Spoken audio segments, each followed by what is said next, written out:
zinei nawo dzichiwerengwa na DJT1 radio driver class 1 pamugwagwa. Bazi rinoona nezveutano pamwechete nekurerwa kwevana reMinistry of Health Child Care rakashanyira sangano reJohani Pasowe echishanu.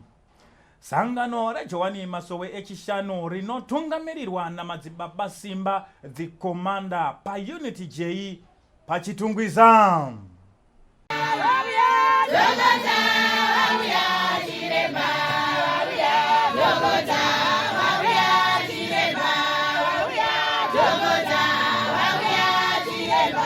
Sangano reMinistry of Health rakasvika pasangano reJohani Pasowe echishanu pa unity J pachitungwiza vakatungamirirwa na Dr. Tonderai Kasum.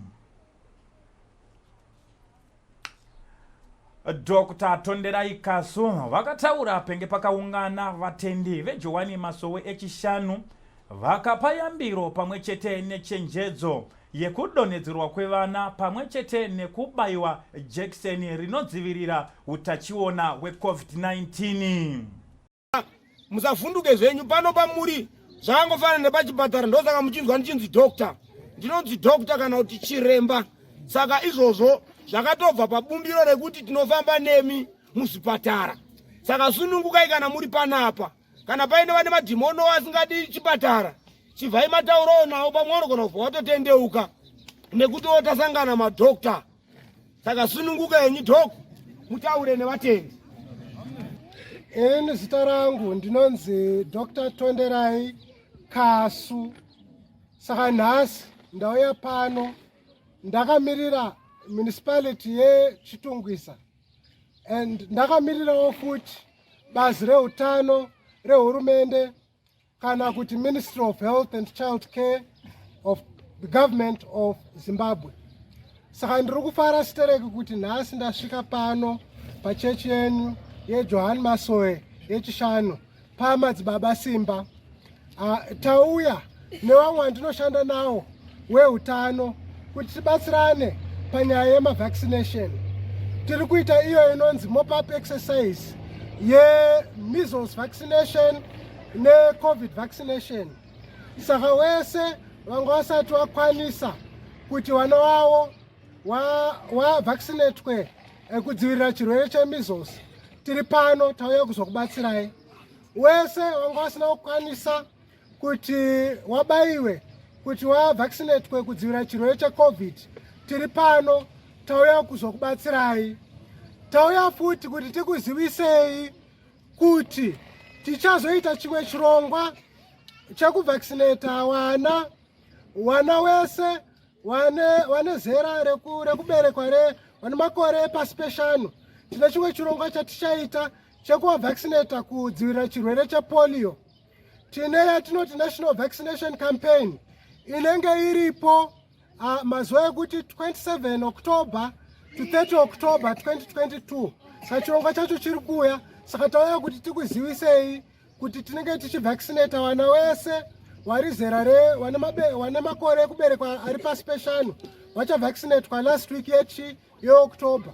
Hukuwo mutungamiriri veJohani Pasowe echishanu madzibaba Simba the commander vakarambirana nemashoko anotaurwa neveruzhinji kuti sangano reJohani Pasowe echishanu hariendi kuchipatara zvakare haribayiwewo majekiseni anobayiwa vamwe kana pachinge paita chirongwa chinomirirwa neMinistry of Health.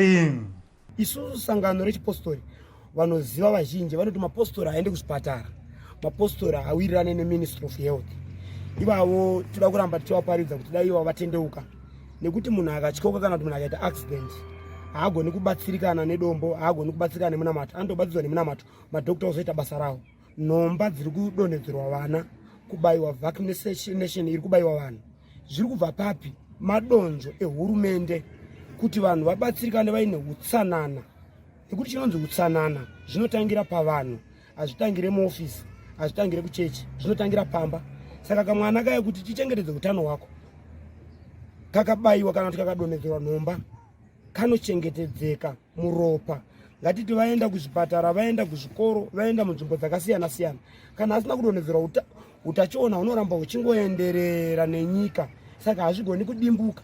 Saka chikumbiro changu ndechekuti vapostori, sangano redu iri rakauya rine zvitsidzo zvomweya mutsvene zvakataurwa nababa Johani kuti vamwe vainzi havaende kuchikora havadi, but tiri kuti izvozvi yanyu generation iri kuya nenyika muono mutsva, mweya mutsvene uri kuramba uchitionesa kuti ngatichite utsanana. Ndofunga vazhinji maiziva kuti vapostori havageze, maiziva kuti vapostori havaende kuzvipatara, havaende kuzvikoro, but isusu tiri kuramba tsika iyoyo.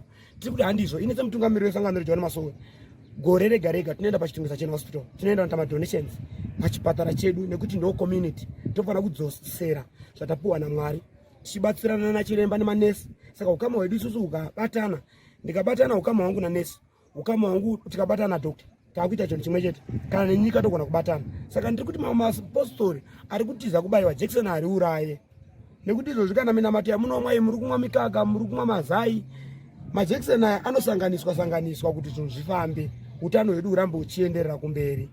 Madzimai eJohani Masowe echishanu akarumbidza danho rakatorwa nebazi rinoona nezveutano reMinistry of Health, Child Care nechirongwa chakanaka chekudonhedzerwa kwevana pamwe chete nekubayiwa jekiseni rinodzivirira utachiona hweCovid-19. Tinogona kuti inini micheche yedu haizobayise vana, but neramangwana kana wako achinge arwara unenge wakuzoti ayo vakanonoka kutuudza, asi vanenge vauya vaneyambiro nechekare.